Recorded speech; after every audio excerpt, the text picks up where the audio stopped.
আজকে প্রথমে আমরা গেছিলাম ওয়াও মোমোতে। ওদের খাবার দাবার ঠিক পছন্দ হলো না, আর এমন স্টিম মোমো চাইছি, বলছে হ্যাঁ। এই মোমো ওই মোমো। তা যাই হোক, তা স্টিম মোমো মানে শুধু ওরা দেবে না, সেই জন্য আমরা ঠিক করলাম না বার্গার খাবো। তা বার্গার নিয়ে এলাম 4 জনের জন্য বার্গার। মানে সোনিয়ারাও আসবে 2 জন, আর আমরা না, তুমি আর তোমার মা। আমি আর আমার মা, সোনিয়া আর সৌমি। আমার জন্য রয়েছে বার্গার, চিকেন চিজ বার্গার, এটা চিকেন চিজ বার্গার। আর আমার জন্য নিলাম আমি চিকেন কাটলেট। Breast cutlet. হ্যাঁ, ব্রেস্ট কাটলেট। তার সাথে আলাদা করে ফ্রেঞ্চ ফ্রাইজ ফ্রেঞ্চ নিয়েছে।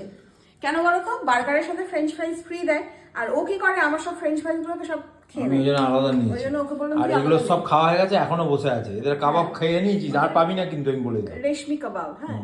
তো নাও খাও, দাও। আমি তো অলরেডি খাওয়া শুরু করে দিয়েছি, কি খাবো গো। আর শশা নিয়ে নিই, ছচা খাই না আমি, পেঁয়াজ খাই, পেঁয়াজ নিয়েছি। ই বাবা, শশা আনলে না তো, স্যালাড করবে যে রাতে, সোনিয়াদের শুধু পেঁয়াজ কাটবে, পেঁয়াজ। খাওয়া ভালো, আমার শশা সোনিয়া খাওয়া খায় না। ভালো। আছে মনে হয় ঘরে আছে। আচ্ছা জিজ্ঞেস ঠিক করবো। আছে, কেটে দেবো। কি ভালো আছে? হুম। খাও। তবে ওই ব্রেস্ট কাটলেট, ওই কাটলেটটা আলাদা, এটা আবার অন্যরকম কাটলেট, এটা ব্রেস্ট এটা ভালো, এটা ভালো। এও গোমসও ভালোই করে।